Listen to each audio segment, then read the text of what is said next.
What is up, ladies and gentlemen? Welcome here to the Daily Quest number 8. Well, my name happens to be Solid Jake, and I'm still suffering from a bit of a cold. The sneezes, the sniffles. And it's unfortunate because tomorrow is PAX East, and I will be going. But I don't want to infect the millions and millions of nerds that will be there. Not millions, but thousands. Thousands of nerds attending that event.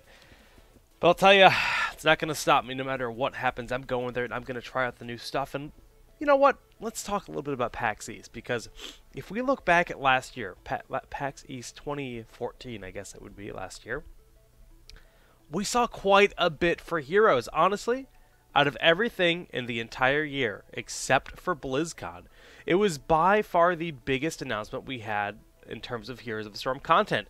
They showed 4 heroes at the floor, like where we saw every single ability they have. It was playable to, you were able to play as Brightwing and Lily, and then they showed off Murky and Zagara pretty much entirely.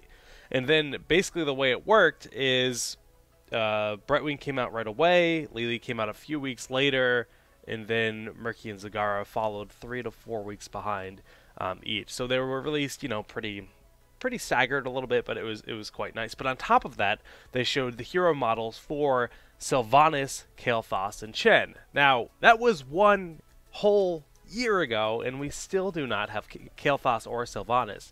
If we look at BlizzCon 2014, we saw Sylvanas more so. We finally got to see her in action. We got to see her kit casting abilities, kind of an idea of what some of her abilities are. We don't know all of them. We know one heroic, and I believe we know her Q and E, I assume, and we know her trait, but based on that, it's very, very likely that we're going to see Sylvanas tomorrow when the doors to PAX do finally open.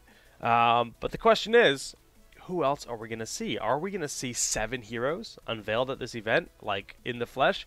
We know that there were heroes like the Skeleton King on the horizon and Leoric, the Skeleton King from Diablo.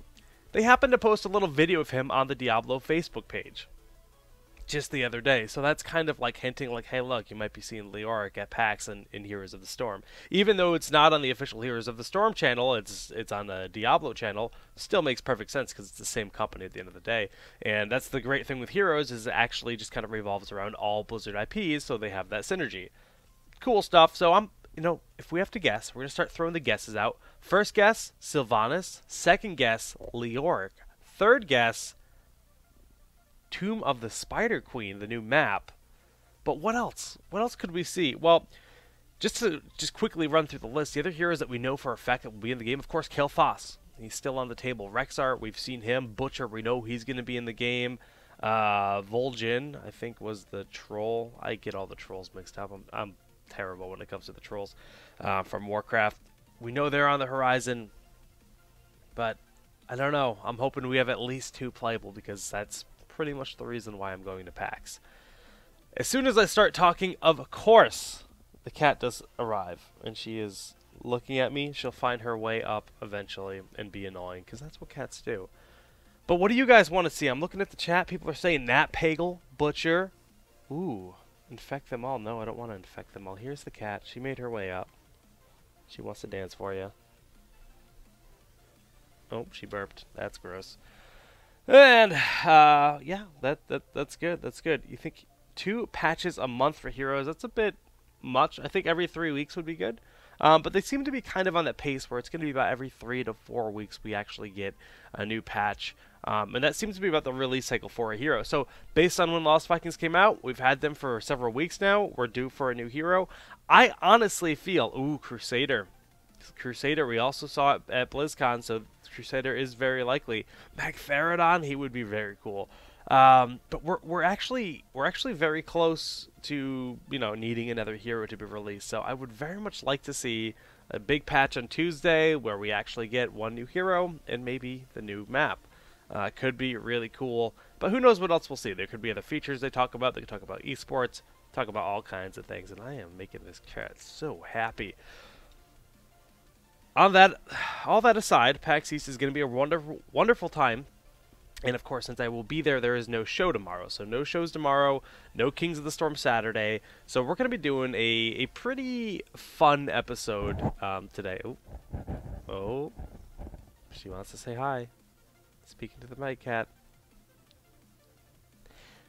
What we're looking at today is we do have a community replay that we're going to be looking at first. It's actually somebody asking for feedback on his ETC play. Now, Joshua Harper is the player. He's going to be playing as ETC. And we're going to be looking at a game on Garden of Terror, if I'm not mistaken. He actually played with McIntyre and Blinks and a few other, like, top-level players. But it's going to be cool to analyze the game, and it's going to be a full-on cast where it's not simply me looking at his play, but I'm going to be looking at the full-on game, talking about what people could be doing, why they're doing what they're doing. It's just going to be a very slowed-down cast that's hyper-informative and, like, help you guys understand what's happening in these kind of matches. After that, I am looking at a Murky Hero League game. Now, I haven't watched any of these replays yet, so I have no idea what to expect. We're going to just be taking a look at this Murky Hero League game. We're going to cast it. We're going to see the potential of Murky. I could do a full-on episode of Murky, and that will come in the future, but that's not going to be the case today. Just going to look at that. And lastly, I might actually just pull up... I'm trying to get Korean replays. I don't know if I actually have any that will work in this patch, unfortunately. So we'll try to do that. If not, at that point, we will transition to some Hero League, and we'll play for a bit before I have to get completely ready for the ESL Major League tonight. So now it is time to disengage Kat. So Kat, say goodbye. Disengage. She's very happy, but now she is sad. And we are going to get ready to hop on in. So there's, of course, no discussion on talents and stuff because we're not looking at a specific hero. We're just going to jump right on in. And the map is going to be... I'm looking at the wrong folder. Boom.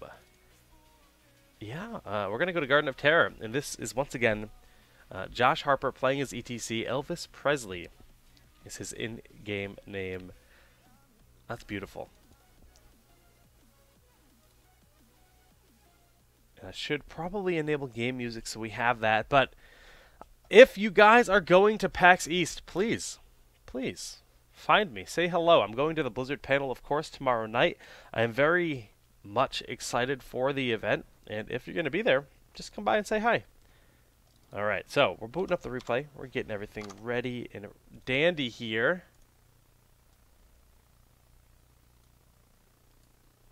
Wacky Wednesday Murky. Not a wacky Murky build. All Murky builds are wacky. That's the problem with Murky for that. We definitely could take time to analyze them at some point. Okay, we got the sound. Ooh, we got music. We have voices. We got it all. Ooh, the birds, they're chirping. And the replay is loading up. Gonna turn that volume down just a little bit. And we'll take a look at this game. So, again, this is a community-submitted replay by Joshua Harper, a.k.a. Elvis Presley, who will be playing as ETC. But looking at his team, he's playing with Blinks. He's, of course, a player on Barrel Boys. McIntyre, also a player on Barrel Boys. And then there's Taka and Amba Q. I don't know either of those guys. Svensson, Sashams, Frugan, and Orijan. I'm going to go ahead and assume that we're playing... This is an EU game, which is why Blinks and McIntyre have that USA next to their name. So this is, I believe, the EU server, which is quite cool. And what we're going to see here is going to be, again, this is a ladder match. So we're looking at a non-tournament match, a ladder match here, and we're just going to kind of analyze this and see what ends up happening in this game. So just kind of looking at the builds already, we can see that this Brightwing is going for Arcane Precision, a kind of interesting choice. Typically you would see something more like Bribe, or sometimes you'll see the Shield Dust, which is the upgrade for Pixie Dust picked up, especially ever since they nerfed that in the last patch. But it's a very interesting pick, and this allows Brightwing to pick up the seeds, the auxiliary camps that spawn here, a little bit more quickly. But I personally don't like it on any map except for Haunted Mines. But looks like our Muradin player going to get pressured a little bit. If the Lunar Flare did in fact connect, they might have been able to pick him up. Not going to end up happening here. And man, that Zagara skin is so pretty. Looking like a boss. That is actually the best version of the Master Skin. If you use the Fire Master Skin, you're doing something wrong. Ice one, the way to go. McIntyre bullying the bag. Ooh, Tyrande. This is a 3v1. What? I need to actually catch that and see how that Tyrande died, because it's a 3v1 and Tyrande dies. All right, Muradin, see what Muradin thinks. He's fighting. He's fighting. Tyrande oversteps her bounds. That's how she died. She literally killed herself. Okay, alright. I was like, wow, this Murden must be a boss, but nope, trying to make him misplays. Gotta be careful with those towers. You want to make sure the minions are there to soak it, and not even just, okay, she's saying she's lagging like hell, not even just the minions, or the tower shots. You have to make sure you're not taking damage from the waves, the minions that are just pushed down the lane, because they hit pretty hard, especially early in the game. And it is now the night phase, so both teams are collecting seeds. Of course, the night phase starts. You want to collect as many as possible. 180 seeds. Dude, I have the worst Scottish internet. Okay. That confirms our EU speculations. McIntyre gonna have to back out here. But yes, there's a total of 180 seeds that spawn with every night phase. It doesn't change, it's always 180. Each seed camp is 15, so there's 4 of those. So do math, we're looking at 60. There's still 60 on each boss though, so that's 180 when you add all of those numbers up together. I just mathed on stream, breaking my own rules. And right now the seed count is pretty even. It's, well, I lied. I lied entirely. I just said that assuming that was the case. That is not at all the case. 95 to 25. That's, no, the blue team is taking a pretty sizable advantage. So our American friends, McIntyre and Blinks, they're on the back end. And Elvis Presley, Josh Harper, they're going to have to try to contest it, but the pair has already been picked up. And they have the level advantage just slightly, but ETC does need to back out of here. Now, in this situation, we're going to just analyze the ETC a little bit more critically, because he's the one that's asking for actual feedback. So we're just going to see the situation. So look, there you have this healing ward that's healing them up. The team is posturing. All of them are there, but Brightwing has not phase shifted in. Is phase shift available? Yes, it absolutely is. This is not his fault. He went in, right? They have to try to contest that. Not his fault for dying. A little slow on the Brightwing, actually rotating up. Looks like Blinks is dead. Blinks? Hey, buddy. You want to play this game? You wanna do stuff? Hey, Blinks. All right. Well, Blinks is disconnecting or is something at this point in the replay, so that would kind of explain why that night phase went so poorly for them. And ETC dashing forward, knocking Illidan back, but he has to be careful. The peel isn't going to be there for Vala because he just uses cooldowns in that case, and Vala is going to be able to tumble to get out of that situation. Illidan going for it, picking up that kill, but will end up losing his life as a result. Rip being called out. Blinks will auto attack while AFK and end up dying. I hope he had pizza at the door, but he's been AFK for a good chunk of time. But the red team, they're sticking in it. Now they do need to get level 7 for those talents. And they're going to push back the best they can. Lunar Flight completely whipped. Got to be careful with those. If they're on the aggression, you want to put that forward. Lunar Flight was kind of thrown into the back line, assuming that they were retreating. And obviously not going to be the case. Elvis Presley dashing forward. The roots come out. Lunar Flare just barely missing. And this Plant Terror, being uncontested for all this time, is getting so much work done. Vala doing what she can to stop it, but at this point, they're not even able to soak all the lanes. Not having that Brightwing is costing them a lot right now. The Terror got that fort, got that tower, and even got some damage done back here. And they're really not soaking in the middle or the top at this point in time. So the quest to 10 is severely in the blue team's favor.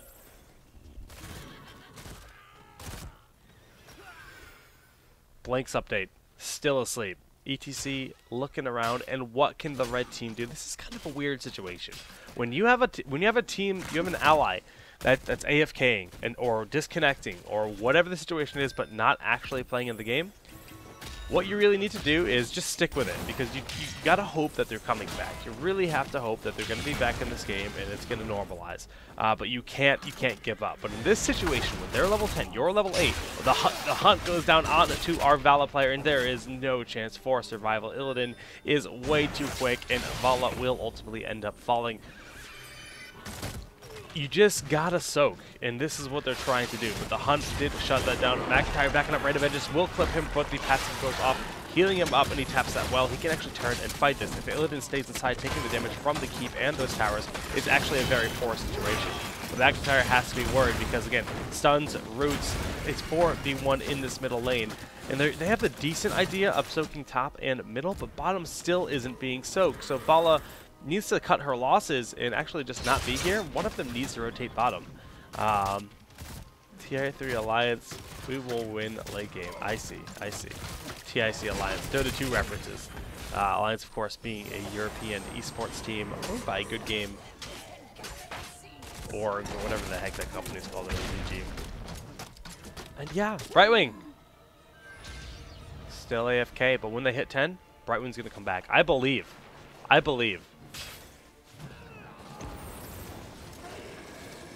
These guys having a nice conversation, and the quest to 10 is a hard one. Level 12 to level 9. This point in time, you know, ETC just kind of going around, farming it up, trying to catch. Now, again, the seeds. They've only picked up 25 seeds this entire game. This is a big problem. They're constantly grouped up in this top lane, but they needed to be split up a little bit better, soaking and collecting those seeds. Of course, it's very tough when you're down a member, but it doesn't really change the fact that you absolutely need to be split up a little bit better. Illidan using the hunt to get out of a situation where he was probably perfectly safe, so it's a bit odd, and we can see the seeds continuing to go completely over to the other side. And an AFK, Blinks has left the game, and now we have our Brightwing bot, but hey, that is better than nothing. Even if it's going to be feeding, it's providing pulse healing, and it could help out quite a bit, but it's once again going to be, they have 2 more plant terrors set up. This blue team taking a massive lead in terms of the seed count because of that 4v5 situation for so long. Brightwing bot, they can ping that. That's one thing you can do. If you have a bot on your team, you ping it to come help you. Right now, that's not going to be the case. Taka will end up falling. The random just goes down onto the Vala, but not going to be enough to pick up the kill. And we see Illidan really overstepping his bounds. That strafe just used precautionarily, probably not even necessary, and ETC will end up hearthing back home. He picked up the dance, so he does not have stage dive. He doesn't have the global presence. So he realized, hey, look, I'm a little bit out of position here in terms of this fight. Need a hearth back, get back into that fight. And ultimately, this Terror will ultimately, I'm going to say that 7 times, end up falling. Bam, there it goes. But they do have enough seeds for another one. 134 seeds still remain for them to scoop up another plant terror and continue to put that aggression on. But even though they've been down a member and they have a bot at this point in the game, they're only down a little bit in experience. I mean, 1 level, that's a talent advantage. The hunt goes in, but I like this turn with the Hunter's Mark. Illidan gets very low from it, but the roots after that Maw dealing so much damage. Brightwing bot backing up, keeping the team healed up. Brightwing bot, I believe. And Vala says, what am I doing? We may never know. Lunar Flare goes down, not connecting. The roots onto Tyrande, but the dance to Peel. They just step into the dance, and they're just taking a ton of damage. Nicely done by Elvis Presley, but without the heals of Tyrande or Brightwing, he will end up falling. It's a big play, and it was used defensively, and it allowed Tyrande to live. Cost him his life, but still well worth it. Nicely done. And the Reign of Vengeance is going to secure this next kill. This is tough. This is tough. And this is actually like a whole another story, because we're talking about just how hard it is to play with a member down. Red team, they're going to see what they can make happen, but they're keeping in it. They're not giving up. You haven't seen somebody say like GG or like giving up, and that's something that you see so frequently. McIntyre gets that self-heal. They're trying to turn around. ETC not going to be able to dash forward, but they should be able to pick up this kill onto Zagar as long as they keep the approach. Vala tumbling forward, throwing out that hungering arrow, but still not quite enough. But in the meantime, this plant terror has been summoned, the 3rd plant terror for the blue team, and it's putting this aggression out on the final court of our red team. They've got this full surround, and this is a big mistake by the plant terror, whoever's in it. You don't push out alone. I mean, he has 50 seconds that he just threw away. If he just waited and pushed out with his team and like was a little bit more careful with it, he would have got a lot more efficiency out of it. So that's something that you'll see, especially a lot on solo queue, is just people thinking they can go off on their own and push with that plant terror. And unless you know for a fact that the enemy team isn't going to be contesting you for some other reason, they have something else occupying them, it's always a bad call because the Plant Terror will be focused down very quickly.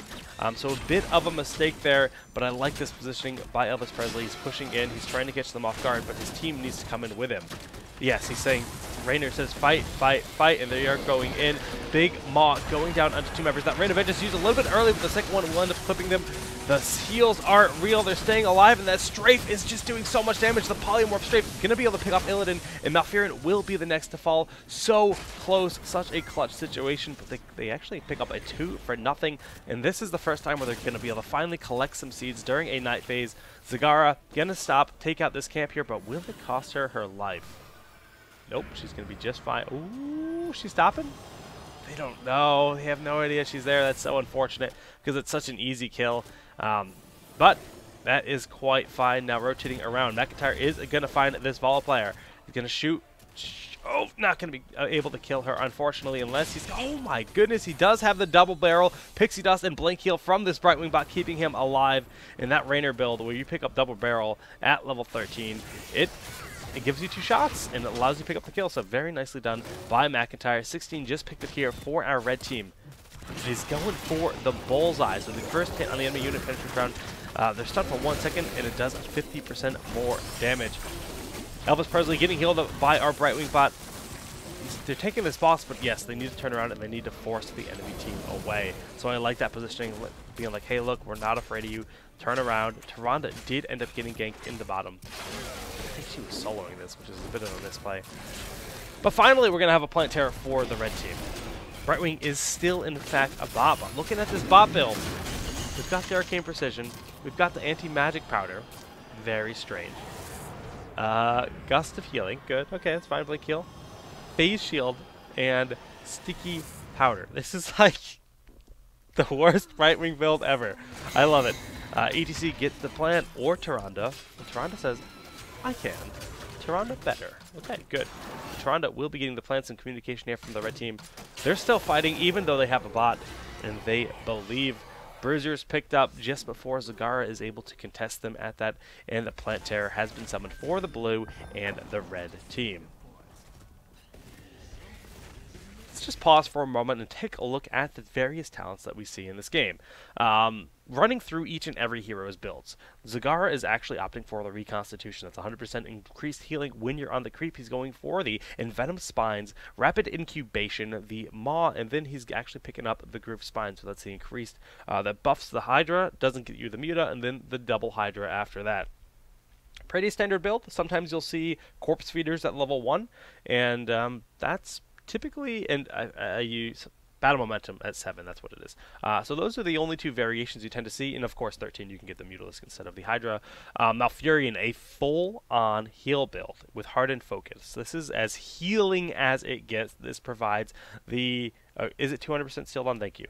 It is 200%, you're right. Full-on heal style out of Malfurion, and very, just very powerful. Very hard to kill the enemy team, and especially if you're running solo support, which isn't all that common, at least in NA right now.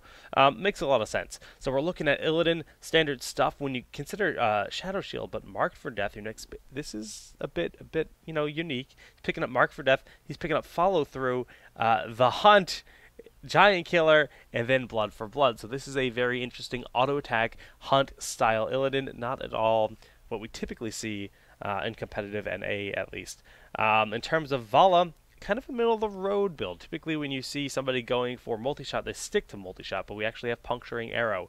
Increased range by 25%, and the number of times it can bounce to 3.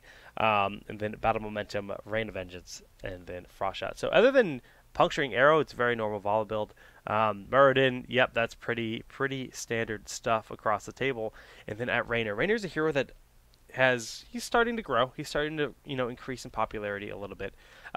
It's a Q build. It's Battlecruiser, and it's Q, and it's just about blowing you up with the double barrel when you get out of a snipe. Tyrande also going for this is also a peculiar build. Overflowing Light, Quickening Blessing, not standard pickups, what we tend to see from Tyrande. Typically you'll get stuff like True Shot or Battle Momentum. And typically you'll get Healing Ward or Protective Shield. The Ranger's Mark is fine. Pierce is also very good at that level. And then we have Starfall, we have Lunar Blaze, and we have Ranger. And the problem I have with Ranger is you should never get this talent if you're not getting Pierce. Like I just think it's a complete waste because you get half the efficiency, sometimes less than half, because you can hit 5 targets in theory if you have Pierce, but with Ranger you can only hit 1. So a bit of a lackluster a build in that regard. Of course, this Vala build is just the straight up standard. This is what we typically see more often than less for any Vala. And we talked about the Brightwing bot build already, very weird. And for ETC, he's picking a block Echo Pedal. He's going Guitar Hero, Mosh Pit, Uber Rockstar, and Stone Skin. So all in all, yeah, pretty standard stuff for him as well. Resuming forward with this game, the Plant Terrors. We might have Rock'em Sock'em Terrors. Kubi would say the Muradin build is bad. Yeah, Kubi would say that based on last night's discussion. And once again, remember I mentioned you should never walk off on your own with the Plant Terror? Guess what this Plant Terror has done so far? It has done nothing except lose 70% of its health pool. And it is just getting pummeled. It's not even going to be able to destroy a well? Like, that's actually so bad. Never, ever, ever. Do me a favor. Never, ever, ever do that with your terrors. Maw goes down. I was looking at chat. No one's in there. Good. Now we know. Vala moving in. The dance connecting with just Illidan, but the team isn't there to capitalize on it. So when you're using your dance, you want to try to combo your dance if ever possible, but this composition doesn't really facilitate for a combo situation. But you also, like, unless it's a last-ditch effort, like, your team's not in position to capitalize on it. So it's kind of a weird position to do the dance. They end up picking up that kill, but if the team had already been rotating up, so I guess he probably made the call prior to the team starting to move on up into the lane. But it's still kind of a weird thing to do. But it worked out for him in that situation, and they are going to try to pick up this kill. Nicely done with that dash forward, going to secure that kill onto Muradin. And up here, we actually have this Vala trying to fight this Terror. Now, this Terror was able to do a lot of work because the enemy team wasn't even trying to contest it. Okay, Vala. Vala with the choice spelling, and the Battlecruiser will come out, and this will just allow them to push forward very, very well. Because Plant Terror, Battlecruiser, and 5 members of your team, that's a bit of damage. And the first keep suddenly going to be going to the red team, who has had a bot for pretty much this entire game.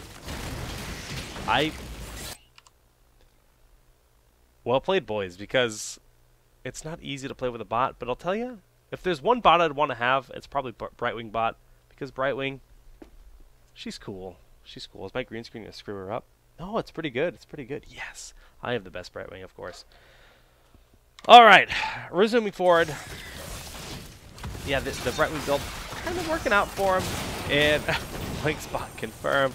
And they're actually just pushing forward. Now, they have taken a level lead, even though they were in such a terrible position. Brightwing bot gonna ultimately end up falling to that hunt, that aggression out of Illidan, and this Starfall nicely just zoning. Starfall, it not only does a lot of damage, but it really encourages the enemy team to back off. Lunar Flare just barely missing the Illidan player. The Shando Illidan with the green unicorn. Such style. And Takawaka is gonna be put to sleep for a full minute. That's a quite long death timer, and night comes, heroes. So Shamblers, those guys, they will be destroyed, the seeds will be collected, and both teams are pretty even in terms of the current seed count. Blinks USA is now playing that reconnect system so godlike. He's going to be like, wow, you guys are winning without me? Nicely done. And he's just apologizing, being sick over me. Maw goes down. Zagara is very low, so the Maw did save her life, and this is a very tight spot. Both Tyrande and Brightwing were dead during that fight, so that fight in general, probably not a fight you want to take. We'll just look again at the situation. Could they have disengaged? Alright, back a little bit more. Okay. They're pushing forward. They're being aggressive right now. They're being aggressive on Zagara. Zagara is nearly dead. Rain of Vengeance, comboed with Maw, saves his life. Blue team rotates down. So all of that was pretty okay. Like the fact that they were chasing, they had every right to chase. It was a really good rotation by the blue team, so it was more well played by them. The only questionable thing was the fact that Vala tumbled into the battle to kill Zagara and then said, oh, I can't actually kill Zagara, and now I'm going to die too. So Vala probably shouldn't have died there. You should never, ever, ever aggressively tumble unless you know you can pick up the kill. So that's something that, that's probably the only like mistake by the red team that I saw in that fight. Other than that, chasing there was fine. So the keep does go down for the red team. Blinks appears to be alive, so they actually have a real living Brightwing, and people are talking about lag. That is unfortunate. I don't know if it's server lag or what, but it is what it is. Now, we do have these shamblers, if you will, where you can collect the seeds, and that's what's happening. Red team collecting some, but the blue team will get a terror from this guy. When he collapses, those 18 seeds they need going to be picked up. We can see the Sentinel did connect with Illidan, but without Pierce, not going to hit a whole array of people. And, okay, this is cheeky. This is cheeky. ETC is not there. They are going to end up killing that Zagara, but Illidan uses that hunt, comes down. Look how low they are, but with the double support, they're able to stay alive. Gust of Healing and Blink Heal, keeping that Tyrande alive for a solid amount of time. ETC comes in from the back end. Blink's keeping himself alive too, using that Pixie Dust to dash forward. There is a kill on Vala. It went from looking terrible to them to being able to stall long enough with double support to get these two heroes in, and now they're going to ace the enemy team? Don't get stomped. Shame on you. Yeah, that's an ace, and McIntyre makes the call. Core, we won. Yeah. No terror for them. Just push on in, end the game, and that is the right call. You look at these death timers, they're very long. You have 5 members, double support on your team. You can sustain through this easily. It was all BM. Easy, they say.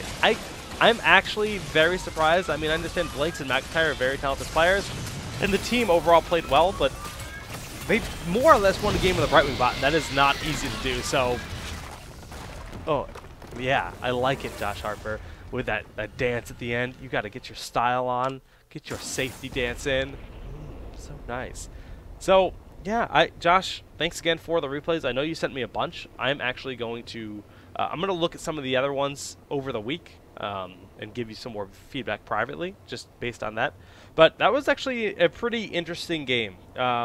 Playing with a bot is actually a really cool lesson, and that's like something that I'm glad we got to experience here on the show, because there's a point I want to make, and that's the fact that you have a bot on your team, or someone's not playing or AFK. A lot of the times what ends up happening is the party will become very angry at everything. One person dies, and then you're yelling at that person, and everyone turns on each other, and it just becomes a stab fest, like this BM fest, where nobody's having a good time. And it's not that one person's fault that they're disconnecting or whatever. It's a crappy situation, to be blunt, but the team there didn't bicker. They just kept playing. They were 3 levels behind, and they just kept to it. And they made plays. They stayed alive. They lost a ton of structures, and they turned it around, and they took the first fort in that game, or keep, excuse me. And I just think it's a good lesson. I had no idea that was going to happen, but I'm glad it did. And well played to our red team. Thank you again for the replay, my friend. And oh my god, there's cat hair on my new keyboard. That is tragic. Ugh. God, why? As I say cat hair, she just like runs into the room. Okay, let's back out of this. So that was pretty fun. That was cool stuff. Praise the blue circle. I want lunch. Mail me lunch, Steel Dawn. Mail me lunch. I would appreciate it. Up next, we've got a bit of a treat. We're going to experience something that everyone dreads. Every single one of you that has ever played Hero League, and you're sitting there in the draft, your ally hovers over this little guy named Murky. Murky the Murloc. What do you say? Oh, God. Not Murky. Please don't play Murky. You type it out. Everyone does it. We've all seen it. We've seen the people that try to troll Murky. Well, we have a Hero League submitted replay of Murky being played. Now, Murky is considered widely amongst all the pros the worst hero in the game in terms of competitive. Reason being is he's so easy to shut down. Octograb has some power potential in terms of doing like crazy combos. You can pair Murky with, say, Chocolate Cow's Yang. You can pair Murky with Nova and have like this Octograb, and then Nova blows them up style, and it just really ruins people. You can throw Abathur Hat on Murky and do some cool stuff. There are definitely good Murky players, but it's still Murky. And without further ado, we're going to load up this Murky Hero League game on Dragonshire to see what this guy is actually capable of doing.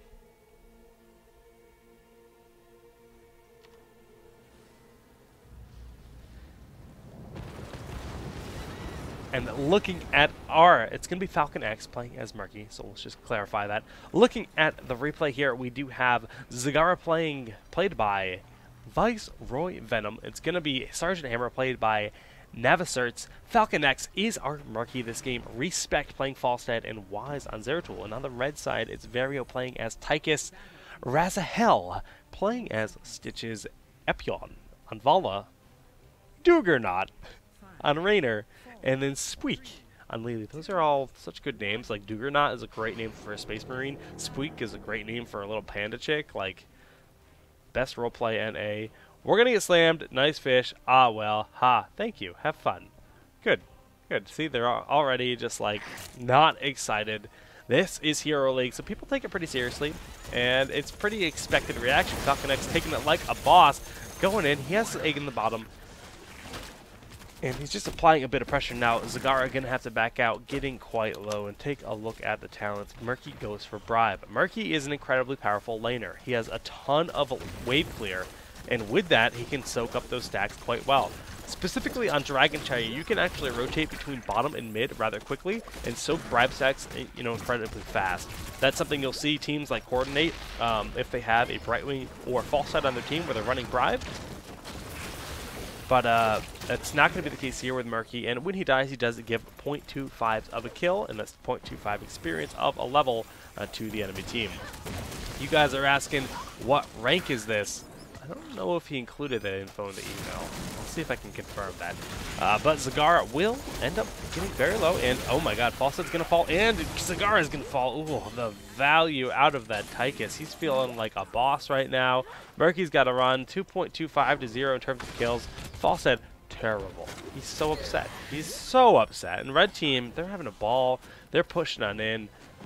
But Murky's a hero that scales later in the game. Once he gets that Octograb or March can be very good. That's when he really comes into his true power. And I like using that bubble to get in his face. Respect, not respecting the Vala, getting very low, but he's going to survive to see another day. Tapping that well. Stop crying and play. Zeratul laying down the law. And the pufferfish goes in, putting Vala in a weird spot. Which way does she go? She's going to be able to get out of this situation just barely. If she had tumbled a little bit too late, she would have got hit by the pufferfish, ultimately ended up dying. And that was a bit of a cheeky situation. Nicely done by Respect coming down. I respect the damage that a Falstad can do. And you can just see how good that wave clear is. Just got that Bribe stack you heard it pick up, so that's 21 out of 40, and they got the first Dragonite of the game. So quickly with a bit of a rotation, Falstad flying into the middle lane to push and help get them that Dragonite, punting Stitches on back. And Murky gonna throw his little self away, but he responds right quick. In the meantime, Sergeant Hammer in the top lane doing the best he can to just keep that aggression in the top. And Wise gonna throw that Dragonite's health pool away pretty quick. Typically, you want to use the time that it has, stand back and just cast the Fire Breath, stand back, cast the Fire Breath, and just kind of bait them out and keep the enemy team focused on you as long as possible, especially if you can soak multiple lanes. You want to try to soak as many lanes as you can, pull them out of those lanes, and especially if they're foolish enough to like let you soak ahead of them, you can then get a sizable experience lead. And they do have a bit of an experience lead from that, but they definitely could have utilized that a little bit more and pushed that forward. And during all this, everyone's getting quite low across the map, but we're going to see various people rotate around and tap as well. Zagara needs to be careful that kill that ward. Please, please, please. Guys, do me a favor. Always kill those wards when you can. If they wanted to turn around on that and the ward was still alive, it could be a big annoyance. And it only takes a bit of a stutter step. And if you're not catching them yet, you're not doing damage to them yet, you're not going to succeed in doing so. So it's always good to make a habit of destroying those wards whenever you see them put down. Hammer. Hook. Connects. Taking a lot of damage. Shouldn't end up falling with the concussive blast, yes, and Zeratul going to be there to help peel. So Hammer will get away. Raynor is quite low, and Zeratul should be quite careful in terms of not going in and getting too cheeky. Looking at the builds, we do have Envenom here on Murky and the Slime advantage. Basic attacks 100% bonus damage on slime targets. So this makes Murky start to do a bit more damage, bribing the Giants offensively. Very nice play. That's the power of bribe on this map. Just quickly do that. And then he's going to come in. Does he have that Envenom? Does he get it down? Just barely. Oh, nope, not going to get it. That was actually just his little squirt sound coming out. It's a weird sound. It's a weird sound. But these Giants are, you know, forcing them to fall back. He also picks up the experience forward for picking those up, which is nice. And this is allowing them to soak lanes much better because of the attention they put on those Giants. And they're even going to take out the towers in this middle lane. Cheeky siege. Cheeky siege. And with shrines spawning, Stitches is going to opt to just kind of hang out on those shrines and cap that. False head moving in, but going to have to be careful for that hook, which does end up connecting. But with a hammer and a false head, they're going to do their best to push them back. Again, this siege is actually, it's definitely weird, but like he knew Raynor had already used his passive, and that was a really nice play, like a really nice use of siege. It's like if the Raynor doesn't start running, the moment you siege up, he is going to die, and that's what happened. Wise is so low. They're approaching level 10, and they have the ability to pick up the Dragonite. Is he going to just tap the well and go back towards it? It looks like that is the case, and he will succeed in that. And they managed to pick off Stitches in the top of the map too. So right now, this Murky style, I mean, yeah, Murky keeps dying and feeding them that 0.25 experience, but they only have 3.25 kills because those deaths are so negligible. In terms of the, the deaths and the experience he's giving over, it's not really affecting them. The Murky style of just like having that flexibility of being in their face constantly seems to be working out in this game. Siege damage already at 18,000 for Murky, 2,500 hero damage, but really it's more about pushing those lanes back, getting those bribe stacks, stealing the Giants. The Giants had a big impact on the fight, and Falcon X literally sitting on like 0 HP. Will fall the Hinterland Blast, picking up a kill on Vala. And this Dragonite, again, is being a little bit too cheeky, just kind of in their face. You have 20 seconds. Like you can stall it out a little bit more. Maybe make sure the Stitches dies, which is going to walk into his death anyways. And, yep, they're just calling back here. So, level 10 finally picked up for the enemy team, and we are going to see March of the Murlocs, Blunt Force Gun, Maw, and then Shadow Assault. So this is interesting. Some interesting picks in this game. Going to be exciting to see how it all pans out. And, well, we do have these bruisers being picked up by the red team, and on the blue side of the map, well, they're bruisers too.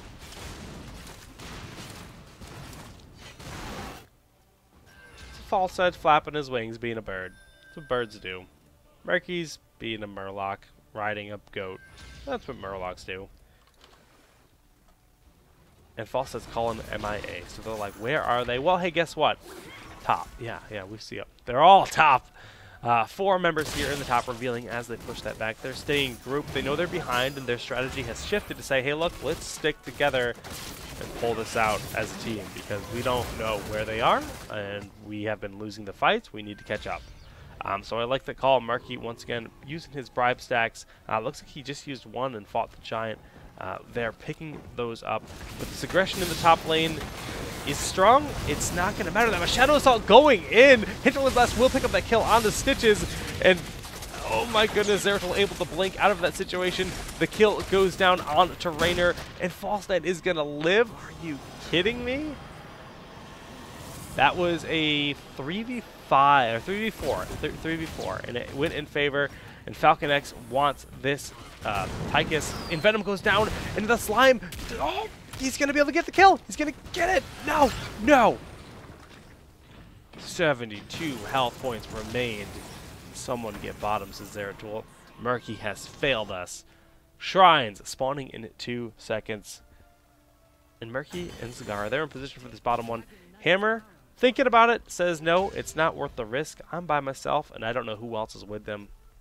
He sees that Hammer, Vala, and Lily is in the area, and they are pushing this bottom lane. The siege is real. 3 levels up, level 15 to 12. They have quite an advantage. but they need to be careful for a big rotation, which could be possible. And during all that, Zeratul lost his life. The minions? No. They didn't believe. Where's that march? Where is that march? There is that march. Going in, they're sieging up with giants. March of the Murlocs. Doggernaut.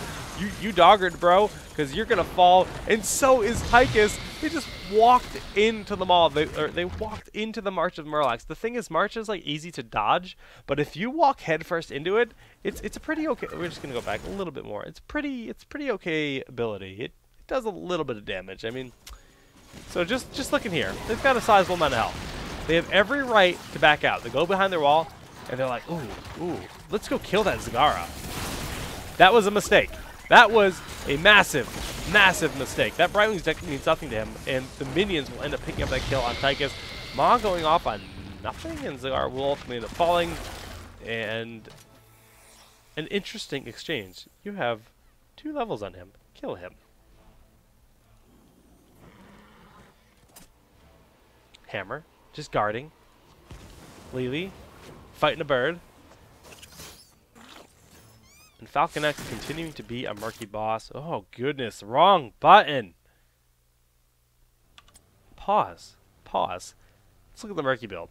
Continuous slime decreases the cooldown of slime 4 seconds from 4 to 3. So you can slime more. Of course, murky does not have mana, so that is another factor. You're just going to spam slime as often as possible. This just allows you to do more damage. When you're considering that you're looking at slime advantage, it's 100% bonus damage to slime targets with your basic attacks. Bit of synergy there. So this allows them to be a bit more bursty. That March of the Murlocs is slow and damage, and then Envenom on top of it. Pretty interesting style. Typically, the other style that does exist is, in fact, more of a pufferfish combo where you use Octograb, so you get a big pufferfish that blows them up. You pick up the Octograb, you lock them into your pufferfish, and you try to annihilate them, and of course, you can incorporate Envenom into that as well. But this style, more auto attack, more sustained damage, seems to be working out, dancing around with his bubble, and just kind of dealing more damage over time. And if we look at his numbers, he's got 41k siege, and he's got 6,900 heroes. So the siege is real out of this murky. He's got 2.5 deaths, which means he's died, I can't math, 10 times as murky, but that's okay. That is okay. We hear the future file going off, and he just punts him out of the way, saying, "Get out of here." Respect, not respecting the damage. Once again, the Dragonite falling very quickly. And the siege is real from Sergeant Hammer. Is BFG still a thing? Is that an option? It's an option, but he doesn't believe. He doesn't want to use it. Where is it? Please use it. Kill things. Kill things. Shoot it. You have it available. Please. I'm so disappointed right now. I wanted the BFG. I believed in the BFG. And it did not happen. Oh, there it goes. Now it's going to pick up Tychus. Okay, all right. You redeemed yourself a little bit. The egg is caught immediately. Falcon X trying to move it forward. That costs a lot of experience and half a death, so that puts him at 3.5. And he's got to be careful. Without the egg, yes, he is a little bit vulnerable. He's just dancing around. He knows he can't put it down again quite yet, and he's just kind of keeping that Rainer busy. Temple's not spotted yet, bro, but Doggernaut is looking around, making sure this egg, there's not another egg. Just wants to be sure. If he is spotted, and he will be, this is a terrible position for him. Murky moving forward. He has been able to lay his egg once again, and Murky and Falsehead picking up a kill in the top part of the map. Zagara and Zeratul doing a ton of damage. Where is Red Team? Oh, they are here, and there is the Water Dragon going down. But a March of Murlocs, if they don't respect it, we saw what happened earlier. It's doing a sizable amount of damage as they stand in it. They're getting slowed, but with Lily, she'll be able to heal through it. They're going to be just fine. Oh! Open Murky style? Yeah, he's going to pick up this kill. The dream is real. Oh, he doesn't. He's going to mount up? Yeah, he's mounting up. He's looking. And DTC, he just turns around and will fall for this. The poison? No. Nani? Alright. Stitches lives. Didn't expect that, but this top push has continued and is real. Experience going in in favor of the blue team, 18-16. Rainer's Raiders coming up. Those guys hit like a boss, and you can micro them. So yes, we see Rainer actually now opting to pick their target. He's going for that Zagara because Zeratul is currently stealth, but Zeratul comes from behind, dealing a lot of damage, but Wise, not so Wise in this case, going to end up losing his life.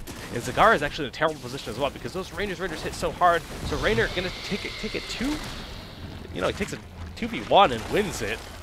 Going to be able to take this shrine before the Dragon Knight is going to be successfully capped. So there will be no Dragon Knight here. The Stitches is playing very cheekily. Walking in by yourself, even with Bile versus a Hammer Murky. Tough thing to win. Shrine's going to be switching over to the red side. Water Dragon connecting with our Sergeant Hammer. And Falcon X will fall to the Grenade of Tychus. But they're stalling out this Dragon Knight pretty good. Yeah, this Hammer is just unloading on Lily. Shrines, of course, trading over the blue team, picking up that bottom one. And Rainer, he's got no agenda. He's just going to hang out here. He's just going to make sure that he stops that Dragon Knight. But I like this March positioning from behind, forcing them forward here, keeping both Lily and, but if Hammer just needs to get in there, yes, okay, boosting in. BFG might be needed, honestly. Okay, not going to be needed. And ends up picking up the kill. Concussive Blast with that barricade, pushing him back. And you can see the siege is real, and with Zeratul coming in, going to end up picking up that kill. Nicely done. And Rainer, oh, hey, guess what? You finally found something to fight. Something will come to you eventually, right, Rainer? Yes, very good, very good. But that Hydra is going to kill you. One more shot. If only it was a Mutalisk. These minions? Yeah! Dead. What? The globe! The globe! The globe of healing! I don't believe it. I don't believe it. He's actually just a god. He's actually just too good at this game. Well, Falstad and Zeratul, they might find him. And no, Murky's going to find him. Didn't even see that little sneaky little Murloc finding that Rainer to consume and gobble on up. Last fort for the red team in this game is going to end up falling. And they just want to push top. But no, Falstad says, screw that. I'm a bird. I'm going to get that bottom shrine. Zeratul, you go cap the Dragon Knight. Zeratul, you go cap the Dragon Knight. Zeratul, why don't you go cap the Dragon Knight? Okay. They're just not going to cap the Dragon Knight. They do have both shrines. Oh, Murky's doing it. I like it. And in this top, Hammer is sieged up, doing a bit of work. Gonna make his way here to ultimately pick up a Dragon Knight for the blue team. And Bolt of the Storm comes out. We can take a look at the talents at this point in time as we see Bolt of the Storm was used, and we have our level 20 talents. So just kind of going over them. Yeah, Bolt of the Storm here on the Zagara, and we'll just keep playing while we wait for Hammer to pick that talent. It's going to be the never-ending Murlocs. Murlocs from March. The Murlocs travel further and cling to targets for 2 extra seconds, so that will slow them down. Hinterland Blast picking up a nice kill on that Lily. And Wise needs to be careful. That increased range on the slam, almost picking up the kill. Strafe is doing a ton of damage to Respect. He's just barely getting out. So many low health bars. This Dragon Knight is by himself, but that's a marketing side, so who cares if he dies. Oh my goodness, we have the orbital BFG here on Hammer, so that means once the BFG is fired, it will continue to loop around the map again and again and again. It is going to be the Call of the Wild Hammer for Falstad. I don't know if I've ever even seen that picked up since they added that in the game. And a rewind to Zeratul, of course, makes him very powerful.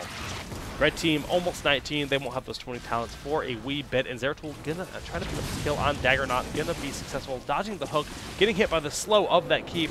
And does he have rewind for Blink? It doesn't look like it, but man, the damage is real. Murky gonna try to secure this kill. I don't know if he still has Venom. He does not. So no, not gonna be successful in picking up the kill.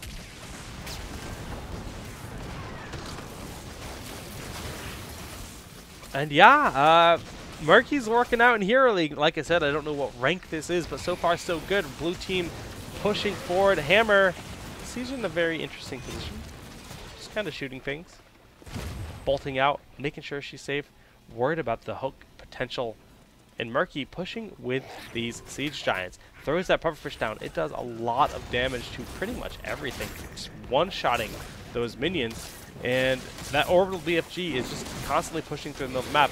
Water Dragon switches its target from Falsehead to Zagara. Zagara will be locked down quite a bit from this. The hook coming out onto Hammer. Gonna pick up 0 kills. They're surviving through all of this. Hinterland Blast narrowly killing Oh my goodness, it got the one kill, but not going to end up killing Lily. That BFG nearly clipped her though, and it will continue to go through the map. You can see that red line here on the bottom. That is the BFG just traveling.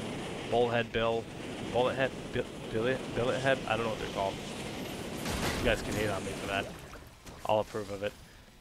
Just kind of goes again and again and again, kind of like Falstad, flying across the map, and he's going to make his way back into this battle.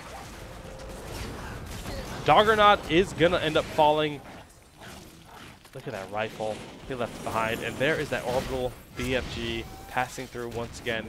After that hook, the Water Dragon is going to be used. Hammer backing on out. The grenade pushing Falstad into a weird position, but Lily will be the one to fall. Murky in the front side seems to be being ignored a little bit. That march of the Murlocs is absolutely going to ruin their day, slowing them down enough for Hammer to catch up. The double BFG comes out, and they're going to end up killing Tychus, or excuse me, Stitches. Tychus is going to get away scot-free.